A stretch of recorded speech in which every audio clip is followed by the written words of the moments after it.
श्री राधा कृष्णाभ्याम नमः। श्रीमद्भागवत महापुराण का प्रथम स्कंद आज से प्रारंभ होने जा रहा है।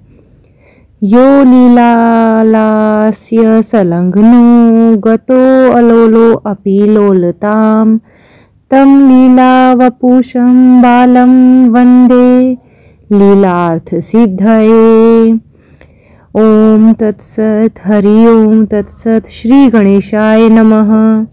श्रीमद्भागवत महापुराण का प्रथम स्कंध का पहला अध्याय, जिसका शीर्षक है श्री सूत जी से शौनकादि ऋषियों का प्रश्न मंगलाचरण, जिससे यह इस जगत की सृष्टि, स्थिति और प्रलय होते हैं, क्योंकि वह सभी सद्रूप पदार्थों में अनुगत है और असत पदार्थों से पृथक हैं। राधे राधे। जिससे इस जगत की सृष्टि, स्थिति और प्रलय होते हैं, क्योंकि वह सभी सद्रूप पदार्थों में अनुगत हैं और असत पदार्थों से पृथक हैं।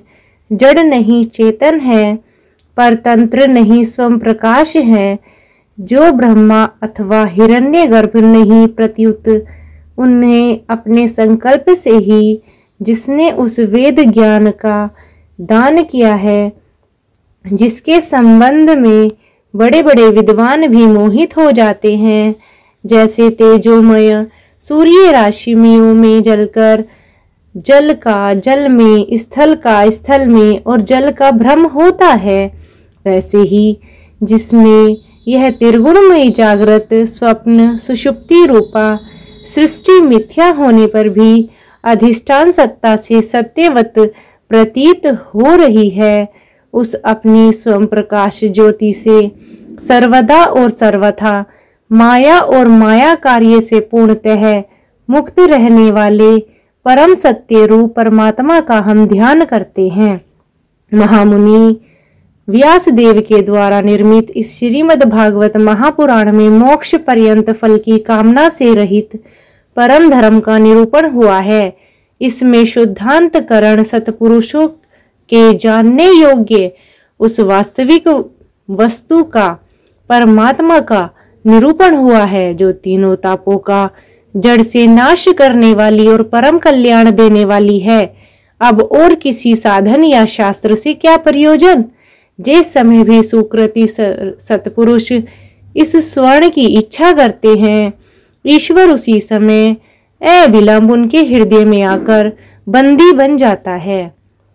रस के मर्मज्ञ भक्तजन, यह श्रीमद् भागवत वेद रूप कल्प वृक्ष का पका हुआ फल श्री शुकदेव जी के रूप में तोते के मुख का संबंध हो जाने से यह परमानंदमयी सुधा से परिपूर्ण हो गया है।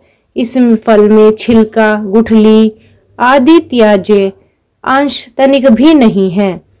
यह मूर्तिमान रस है। जब तक शरीर में चेतना रहे, तब तक इस दिव्य भगवत रस का निरंतर बार बार पान करते रहो।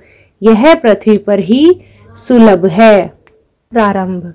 एक बार भगवान विष्णु एवं देवताओं के परम पुण्यमय क्षेत्र नैमिषारण्य में शौनकादि ऋषियों ने भगवत प्राप्ति की इच्छा से सहस्र वर्षों में पूर्ण होने वाले एक महान यज्ञ का अनुष्ठान किया। एक दिन उन लोगों ने प्रातःकाल अग्निहोत्र आदि नित्य कृत्यों से निर्वृत होकर सूत जी का पूजन किया और उन्हें ऊंचे आसन पर बैठाकर बड़े आदर से यह प्रश्न किया।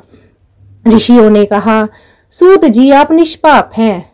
आपने समस्त इतिहास, पुराण और धर्मशास्त्रों का विधि पूर्वक अध्ययन किया है तथा उनकी भली भांति व्याख्या भी की है। वेद वेत्ताओं में श्रेष्ठ भगवान बादरायण के एवं भगवान के सगुण निर्गुण रूप को जानने वाले दूसरे मुनियों ने जो कुछ जाना है, उन्हें जिन विषयों का ज्ञान है, वह सच में आप वास्तविक रूप को जानते हैं। आपका हृदय बड़ा ही विशाल, सरल और शुद्ध है। इसी से आप उनकी कृपा और अनुग्रह के पात्र हुए हैं। गुरुजन अपने प्रेमी शिष्य को गुप्त से गुप्त बात भी बता दिया करते हैं। आयुष्मान, आप कृपा करके यह बताइए कि उन सब शास्त्रों, पुराणों एवं गुरुजनों के उपदेशों में कलियुगी जीवों के परम कल्याण का सहज साधन आपने क्या निश्चय किया है? आप संत समाज के भूषण हैं। इस कलयुग में प्राय लोगों की आयु कम होती है। साधन करने में लोगों की रुचि और प्रवृत्ति भी नहीं है। लोग आलसी हो गए हैं, उनका भाग्य तो मंद है, यह समझ में थोड़ी आता है। इसके साथ ही वे नाना प्रकार की विघ्न और बाधाओं से भी घिरे हुए रह रहे हैं। शास्त्र भी बहुत से हैं, परंतु उनमें एक निश्चित साधन का नहीं, अनेक प्रकार के कर्मों का वर्णन है। साथ ही वे इतने बड़े हैं कि उनका एक अंश सुनना भी कठिन है। आप परोपकारी हैं। आप अपनी बुद्धि से उनका सार निकालकर प्राणियों के परम कल्याण के लिए हम श्रद्धालुओं को सुनाइए, जिससे हमारे अंतःकरण की शुद्धि प्राप्त हो सके। प्यारे सूत जी, आपका कल्याण हो। आप तो जानते ही हैं कि यदुवंशियों के रक्षक भक्त वत्सल भगवान श्री कृष्ण वासुदेव जी की धर्म पत्नी देवकी के गर्भ से क्या करने की इच्छा से अवतीर्ण हुए थे। हम उसे सुनना चाहते हैं।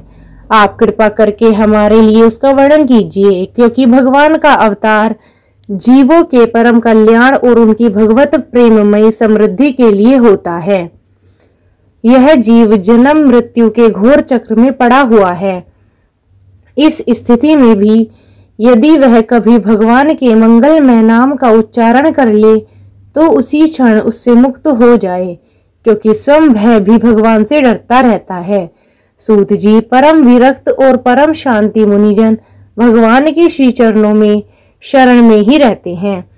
अतएव उनके स्पर्श मात्र से ही संसार के जीव तुरंत पवित्र हो जाते हैं। इधर गंगा जी के जल का बहुत दिनों तक सेवन किया जाए तब कहीं पवित्रता प्राप्त होती है। ऐसे पुण्यात्मा भक्त जिनकी लीलाओं का गान करते रहें, उन भगवान का कलिमलहारी पवित्र यश भला आत्मशुद्धि की इच्छा वाला ऐसा कौन सा मनुष्य होगा जो श्रवण ना करे।